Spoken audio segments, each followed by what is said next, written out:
What is going on, all you Pokemon collecting maniacs out there? This is Ryan, the PikaPikaPaPa, and to be honest with you, I think I'm more excited to do this video than any other video I have done in quite some time. And you know, here on this channel, we talk a lot about ultra modern Pokemon cards. Matter of fact, that's pretty much all we talk about. But believe it or not, I love the older stuff. I really do. Like, I came from the sports card space. If you look at my sports card collection, I have tons of cards from the 30s, the 40s, and the 50s. Now, I can't wrap my mind around calling cards from 1999 vintage, but that doesn't mean I don't have a ton of love from some of these original Pokemon cards. And for this video, what I did was I said, hey, listen, let's take a look at some of these really high priced, really high demand PSA 10 cards from the Sword and Shield era, and there's even one from Scarlet and Violet in here. Let's go on eBay. Let's see what the absolute lowest buy it now for that card we can find is, and then let's see what is an equivalent price that we can find for some of these older cards, some of these original era Pokemon cards. And I had so much fun doing the work and doing the research behind this. Not only are these ultra modern cards absolutely fire,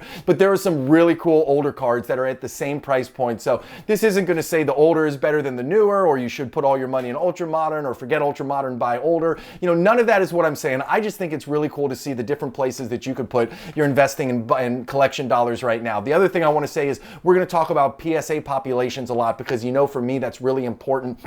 But I think one of the other important things that I want to call out before I dig too deep into this is the population is only one part of the equation, right? Your population, that's your supply pool, okay? So we'll talk about some of these ultra modern Pokemon cards that have a PSA 10 population of 5, 6, heck, one of them has over 11,000. But guess what? The prices are so high because the demand is so high for it right now. Now, could the demand come down? Of course, if the demand starts to come down, then the price is going to come down. Is the demand going to be equal to what it is today, 10, 15, 20 years down the road? I don't know. You don't know. Nobody knows. But when I hear people talk about, well, the PSA 10 populations are so high today, the prices are going to be worth nothing in the future, that's not looking at it all in its entirety, right? You have to understand that demand is the most important part of all of this. Yes, supply is important, but demand as well. So when you're buying these PSA 10s, or when you're looking at some of these older cards that have a smaller PSA 9 or PSA 10 population, but the price is lower, well, guess what? It's because the demand for that card isn't there. So remember, when we're talking about all of this is a supply and demand play. So two things before we jump into the video. First and foremost, I'm showing you this on a Wednesday. I'm going to be at Collecticon Saturday and Sunday in Orlando. If you're there, stop by, say hey, shake a hand. I love meeting all of you in person, so don't hesitate to come meet the PikaPikaPapa family. And also, if you enjoy this content and have a ton of fun, this is the stuff I absolutely love. And if you enjoy it too, hit that subscribe button, give us a thumbs up, drop a comment down below. Those three small things go a long way in helping my small channel out, and I appreciate it. The only thing I appreciate more than that is you. Thank you so much for the watch. Now, with that out of the way, let's get into this and let's start looking at some pretty freaking epic cards. So I have made no hiding of this. I am a huge Gengar fan, so of course I had to start off with Gengar. Now, the lowest buy it now I could find on eBay today was $789 for the alt art from Fusion Strike. That is almost $800 for an ultra modern Pokemon card and a PSA 10 holder. Now, there is almost 5,900 of those in PSA 10 holders. Remember what I said earlier, it's all supply and demand. The supply is obviously pretty robust, but the demand is through the roof, so it is still getting almost $800. Now, what was fun for me was going back and looking for a older card that I could find in a somewhat equivalent price point. So I found one which is actually,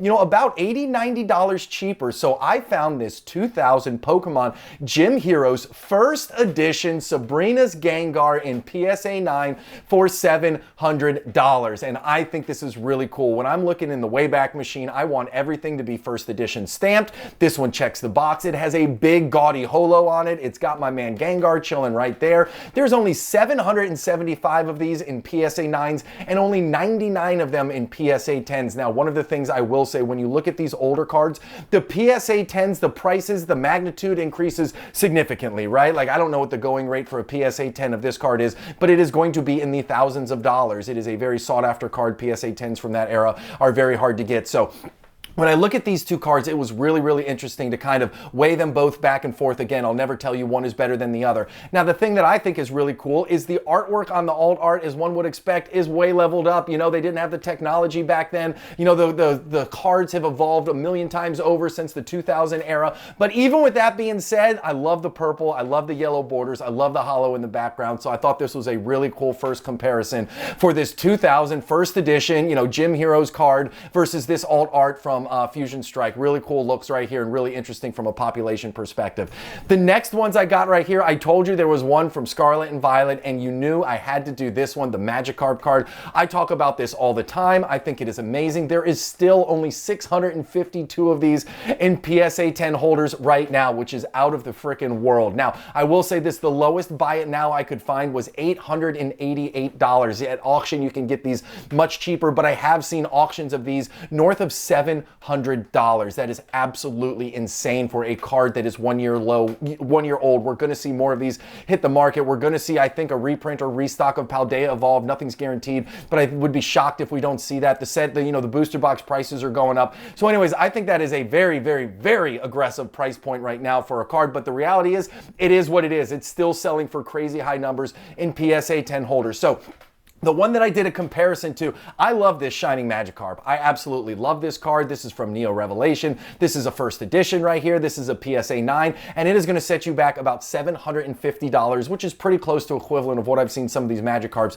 selling for at auction. Now, the first edition from Neo Revelation right there was only 691 of those in PSA 9s and only 125 in PSA 10s. So again, really, really small populations right there. When you look at the Magikarp from a PSA 9 population, there's like 2,000 of them in PSA 9s. We know ultra modern cards, a PSA 9 is pretty close to the equivalent of a raw card grade, right? Everything is pretty much packed to sleeve going to PSA. So 9s are pretty much what you would expect from a raw card perspective. But really interesting to compare these two cards. I love the way the yellow and the blue on the Shining Magikarp there on the right pops. I love the hollow in the background. I love everything about this card. I think that card is absolute fire. And you know that I'm low-key obsessed with the illustration rare from Paldea Evolved as well. So I thought this was a really fun comparison to look at these two cards and to compare their population rates. Now, on this one, it is the Battle of the Moonbreons. I thought it was really cool that obviously the Umbreon was going to be on this list, but then I found another one with the moon in the background, and so I thought this was a really, really cool comparison here. And the PSA 10 population for the Neo Discovery one is actually much smaller than we've seen in our first two examples, right? So that PSA 9 from Neo Discovery right there, okay, it's going for about $1,550, but there's only 539 of them in PSA 9s right now, and we've talked about this a lot on this channel. Sometimes when you have a card like a Moonbreon, which is popping up through the roof, other Umbreon cards are just organically going to go up in price too because people just kind of pile in. We saw that in the video we did on Monday where we looked at Sun and Moon and the Sun and Moon base set where both those Umbreons in that set, the Rainbow and the GX card, just absolutely have popped up in price. So not surprised to see this one all the way up there, and the PSA 10 and PSA 9 populations are relatively low. Now, obviously, the Moonbreon is the big bad dog of the Sword and Shield era. There's no comparison to it. You know, it's going for about $1,500 was the cheapest buy it now I could find today in a PSA 10 holder. There's over 11,000 of them in PSA 10s. Again, over 11,000. Think about that. The supply is absolutely huge compared to some of these other cards that we've talked about. But guess what? The demand is even larger, which means it is very supportive there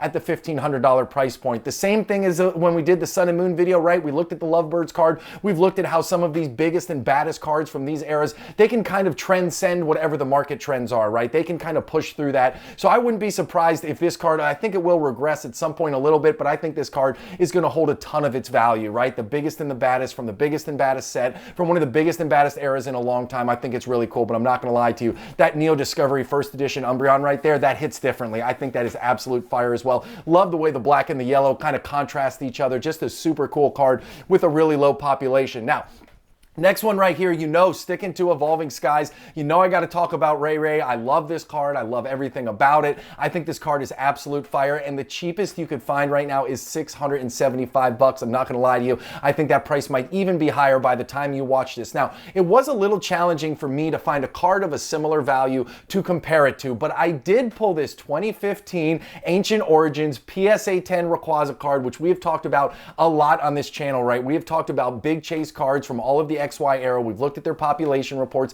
and the populations are super small. A great example is this right here. Look at that. Only 435 of that Ancient Origin card in a PSA 10 holder. And then when you look at the Evolving Skies one, there's almost 7,500. Again, ridiculously high population. And that's not even the big chase card from the set. So when you look at both of these cards, really cool. Different eras, right? Totally different population report, but strictly because the demand is so high for that Rayquaza right there from Evolving Skies. It doesn't matter that it's almost 20x, right? The population, it doesn't matter. The price is still right there in line with that 2015 from Ancient Origin. So another really cool comparison between these two right here. And hey, listen, I've got that Rayquaza in a PSA 10 holder, so I'm one of those 7,500. Very happy. My 4-year-old actually pulled it when we were at my parents' house one day. I sleeved it, sent it off to PSA, came back in a PSA 10. What a great memory for us and our family. So with that out of the way, the next one we're talking about right here, I wanted to stick with Evolving Skies, I really did. So this Dragonite card, one of the reasons, I looked at a ton of different cards from the Sword and Shield era. Like,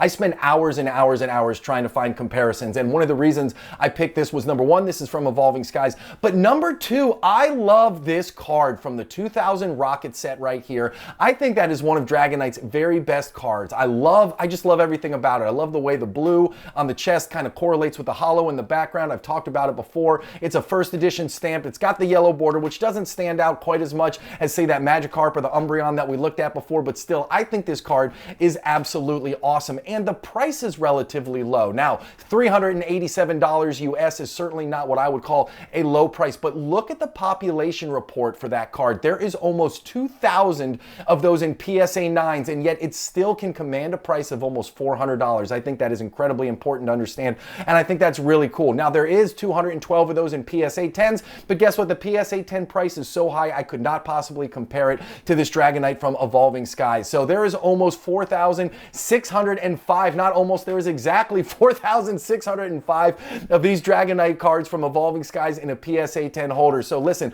the Dragonite from Evolving Skies is actually more expensive. It's at $420 versus, say, $390 from that first edition one. So I thought this was a really cool comparison to look at an older Dragonite versus a new one. Like, I think this is absolutely, both of these cards are fire. I love both of these cards. I love all the cards throughout this video, but when I think about a one-for-one comparison, I think these two and then the Moonbreons are ones that I consider really, really close to one another. Now, you know I could not do this without talking about Gengar, okay? Or excuse me, Giratina. How dare I say that? Without talking about Giratina. I really wanted to pull the Lost Origin Giratina out, but guess what? I couldn't pull it out because I think that Lost Origin Giratina, I don't think there's anything to compare it to, okay? Like, these are the big bad cards of all the Giratinas that are out there, and I just think that Giratina from Lost Origin, when you see it, I know that you can't see the black and white promo card over there. It's kind of cut off by my ugly mug, but when I look at all of the different artwork from all the different Giratinas out there, I just think that the Lost Origin one, from a price perspective and from an artwork perspective, is kind of in a league all in of itself. So listen, I had a ton of fun going through all of these different cards. If you want to see some more content on some of the older cards, drop it in the comments down below. I love Origin cards, I love Origin sets, and I'd be happy to do it. So let me know what you think. If you're going to be a Collecticon, say hey. If you enjoyed the video, subscribe, thumbs up, drop a comment down below. I appreciate you more than I can possibly say. I hope you have an epic one. I'll talk to y'all later. See you, everybody. Bye.